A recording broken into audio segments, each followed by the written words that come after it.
So, The Thermal Break by Alec.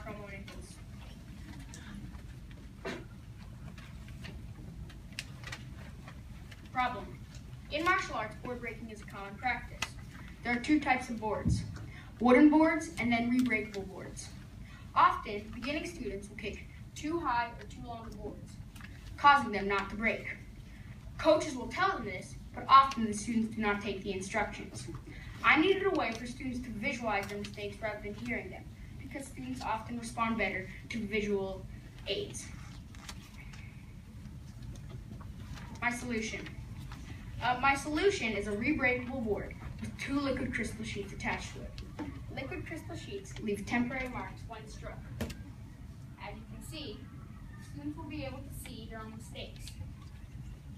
They will be able to make adjustments based on the information given by the board. They will be able to learn where they kicked on the board. They'll also be able to learn their striking tool, because often students will not break because they kicked with the wrong part of the foot. So, my materials. The materials I used when making the thermal break were 1 re-breakable board, 2 liquid crystal sheets, and Mod Podge as my glue. My prototypes 1 and 2. So, my first prototype, I tried using a special type of powder called thermochromic pigment. By the way, don't open this unless you want to be blue for the rest of the day. But the thermochromic powder, it did work sort of well, but I didn't want children's hands and feet to be all messy after board breaking. So my second prototype was a board with the padding taken off, and I was planning to attach it with Velcro and memory foam. One of the problems with making this was I had to scrape off the fabric. Not the fabric, my bad. I had to get off the padding from the board. And the padding, this didn't work well. The scraping didn't work. So I asked around, seeing what would be a better way to get it off. So then I asked my science teacher, Mr. Gallen, and he told me to soak the board in alcohol. This took off the adhesive. Then I needed to attach a Velcro to the board with super glue. This was extremely messy. As you can see, all these lines here, it wouldn't look nice. And then the last problem I had is when you hit it, a mark barely showed up, and it wasn't apparent.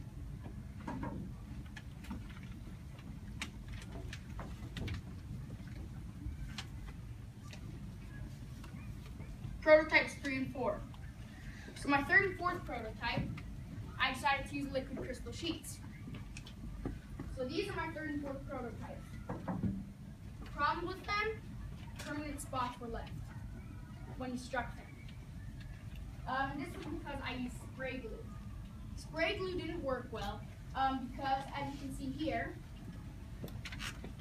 padding stuck to the back. Padding from the board stuck to the back of the liquid crystal sheet, therefore overheating certain parts of the sheet. So then, my next prototype, I decided to separate the board and the liquid crystal sheet by putting a thin layer of masking tape. This worked even worse. As you can see up there, lines were left, and this pretty much ruined the entire thing. So as you see, and these permanent spots were only left when it was on the board, because the padding was heated up.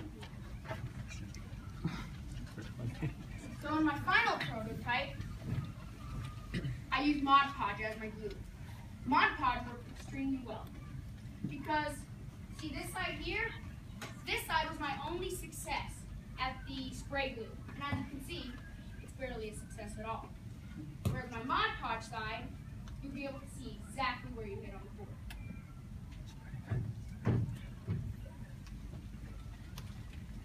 My final prototype was this, which I just kind of explained it.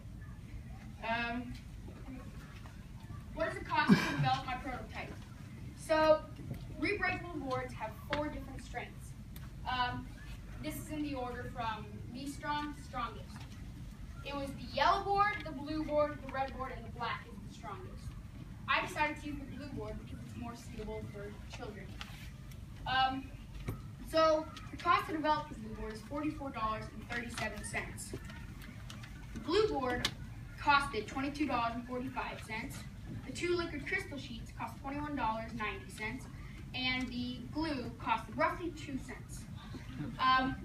So not that big of a, not that much. This may seem a little expensive, but it's not. Most rebreakable boards by itself cost $47, like the ones made from Century Martial Arts, one of the biggest martial arts producers out there. So I thought a good asking price for my board was $61.99. Producing and marketing the ThermoBreak. I plan to order my materials in bulk, therefore getting great discounts. I also want to mass produce my invention so that the ThermoBreak will be well known. Packaging. Often, the world is turning eco-friendly and I want to evolve with it. So I plan on wrapping my board with a recyclable plastic, then putting a thin cardboard box around it. I would like to market my invention to Century Martial Arts. I feel like they could help me get off the ground because martial arts is a big industry, so I don't think the word would get around that. How will I improve the ThermoBreak? The ways I plan on improving the ThermoBreak is by covering first the whole board with liquid crystal sheets. This isn't that big of an improvement because generally you can see the entire mark because like feet or hands, you can still see that's like my bad. You can still see there where you hit, so it's not as big of an improvement.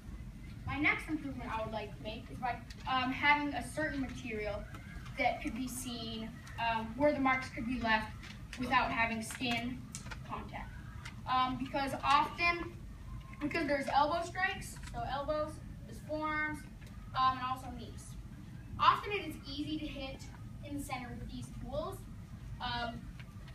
Yeah. So this is one of my martial arts instructors, Miss Jocelyn Elliott. As you can see from the picture there, she is quite experienced. So I had a video interview with her. She gave me positive feedback on the ThermoBreak. Okay, let me just turn the volume up. Wait, that's down. Hello, my name is Jocelyn Elliott. I am a 4th degree black belt in Omniform martial arts, and I have been a practitioner for 22 years.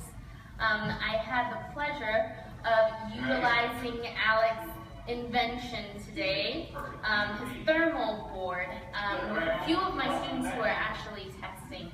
And it was quite a useful tool. I was able to show, even with my students who hit dead center, I could demonstrate or show them the actual broken board and show them where their foot was, what they did great, what they need to improve on in terms of their accuracy. So in terms of using it, I look forward to using it in the future and being able to assist my students in being more accurate and therefore more successful in their board breaking. Thank you very much. Thank you. Also, one of the things that one of my other instructors said is that it was a very simple concept. It had a unique design, and that it didn't take any setting up, which is exactly what you want in a board, because you want it as simple as, well, you know, wood. So here's a video of usage for the ThermoBreak. It's kind of hard to see since it's blurry, as you can see, but here. Yeah. Right there. It's hard to see, but right above the midline is a little mark. So the ways I'll be able to tell that if kids hit in, where kids hit. So first of all, you're supposed to put your mask through. So if you don't put your mask through, there won't leave any mark. And so you'll be able to tell the children that. Also, when they do hit, they'll be able to make adjustments on their own, rather than having to be told by coaches.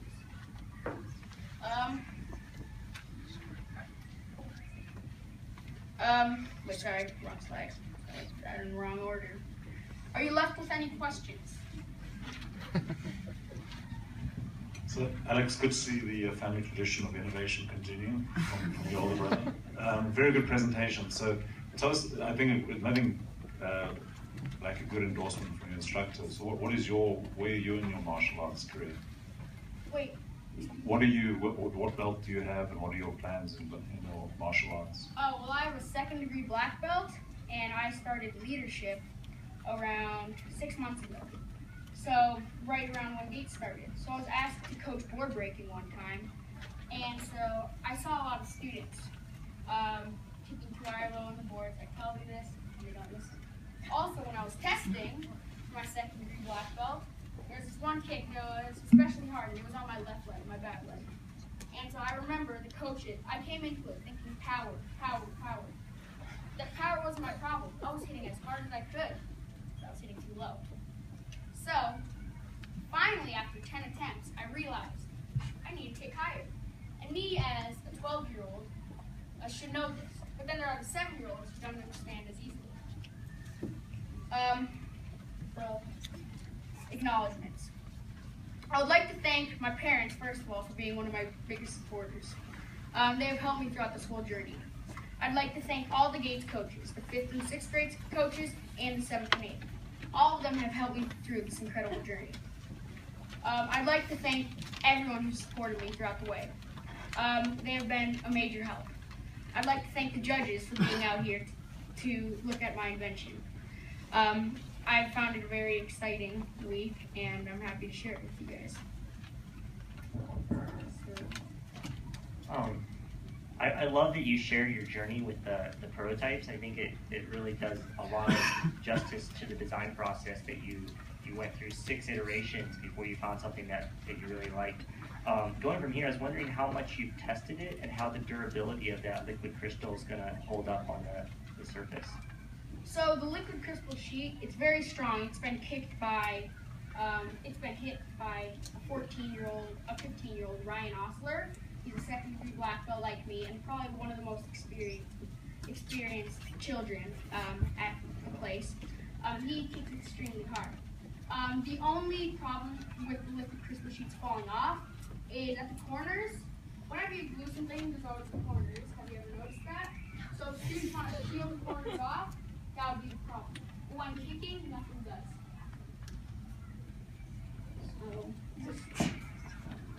So I've been thinking about it from a marketing or sales strategy, and it occurs to me that if you mounted the sheet on something else that could be then strapped somehow to your board, that you wouldn't have to work on the board itself, that it could be just put on the board and be temporary. You could use it or not, but you definitely then have a different backing that you could work with that might be more agreeable to your glue, the Mod Podge or whatever it is that you use. And then, you kick it 2,000 times and it starts wearing and tearing, you put another one on, and your board is still fine, but maybe that's how you would design your liquid crystal sheet. Yes, well, my 2nd prototype, let me come back down. My 2nd prototype here, the original plan was to take it off and on, so you could change it throughout the boards. But then with the liquid crystal sheet, since it's so thin, I didn't want to add an extra layer of thickness. At first with Velcro, and so I was the only material I was think of at the time. So yes, I do plan on using that as an improvement to my invention. So great, yeah. Yeah, it's a great idea. Good job. Thank you.